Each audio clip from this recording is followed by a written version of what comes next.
যুক্তরাষ্ট্রের স্বাধীনতার 250তম বার্ষিকী উপলক্ষে নিউ ইয়র্কে এল county social adult day care বাংলাদেশের বীর মুক্তিযোদ্ধাদের সংবর্ধনা এবং 250 জন সিনিয়র সিটিজেনকে সম্মাননা দেয়। ইস্ট রিভার ও হাডসনে নৌভ্রমণ, সাংস্কৃতিক অনুষ্ঠান এবং HHA প্রশিক্ষণপ্রাপ্তদের সাফল্য উদযাপনের মাধ্যমে আয়োজনটি প্রবাসী সমাজে ব্যাপক সাড়া ফেলে। এ নিয়ে বিস্তারিত থাকছে ডেস্ক রিপোর্টে। যুক্তরাষ্ট্রের স্বাধীনতার 250তম বার্ষিকী উপলক্ষে নিউ ইয়র্ক অঞ্চলে বসবাসরত বাংলাদেশের বেশ কজন বীর মুক্তিযোদ্ধাকে বীরোচিত সংবর্ধনার পাশাপাশি 250 জন সিনিয়র সিটিজেনকে বিশেষ সম্মাননা জানালো all county social adult day care. এই উপলক্ষে যুক্তরাষ্ট্রের পতাকা হাতে প্রজন্মের উচ্ছ্বাস যুক্তরাষ্ট্রের স্বাধীনতা দিবসে প্রবাসীদের আমেজকে ভিন্ন এক মাত্রায় উন্নীত করেছিল। আর এই সম্মাননার পর্বটি সম্পন্ন হয় বিশ্বের রাজধানী খ্যাত নিউ ইয়র্ক সিটির চারপাশে প্রবাহিত ইস্ট রিভার ও হাডসন নদীতে ভাসমান বিনোদন জাহাজে।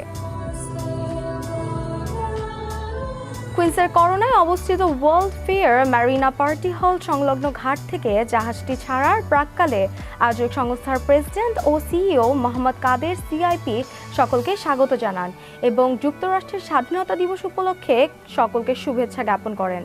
মোহাম্মদ কাদের সিআইপিকে পাশে নিয়ে New York state assemblyman David ওয়েপ্রিনের কমিউনিটি লিয়াজো নীল ত্রিবেদী প্রবাসী বাংলাদেশিদের কর্মনিষ্ঠার প্রশংসা করেন এবং আমেরিকার স্বপ্ন পূরণের ক্ষেত্রে এই দেশটির রাজনীতি ও প্রশাসনের সাথে আরও জোরালো সম্পর্ক রচনার তাগিদ দেন। সেই পথটি সুগম করতে অল কাউন্টি হোম কেয়ার গ্রুপের এই শাখাটি অপরিসীম ভূমিকা রাখছে।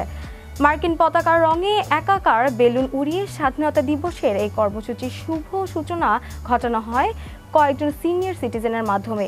এ সময় সেখানে ছিলেন অল কাউন্টি হোম কেয়ার গ্রুপের চেয়ারম্যান শিফা আমিন সহ কমিউনিটির বিশিষ্টজনেরা। এরপর সকলে 3 তলা বিশিষ্ট স্কাইলাইন প্রিন্সেসে আসন গ্রহণ করে। প্রিয় পরিচিত জনেরা আড্ডায় মেতে ওঠেন। শুরু হয় স্বাধীনতা দিবসের আমেজের গান।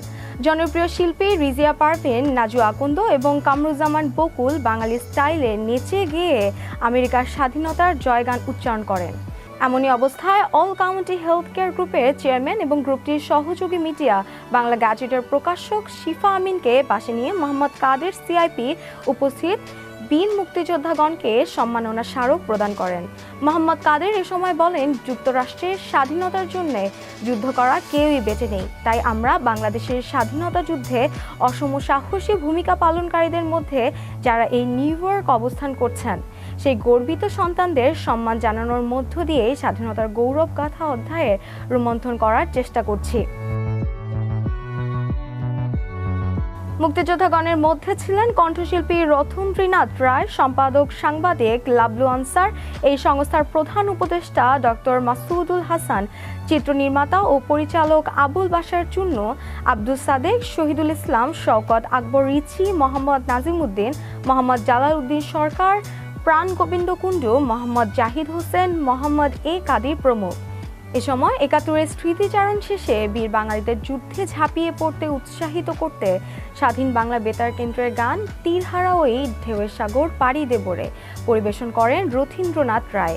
উল্লেখ্য, এই সংস্থাটির মেডিকেল ট্রেনিং স্কুল রয়েছে, যেখানে ৮৩ ঘন্টার একটি কোর্স সম্পন্ন করলে স্বাস্থ্যসেবায় উচ্চ বেতনে চাকরি জুটে যাচ্ছে।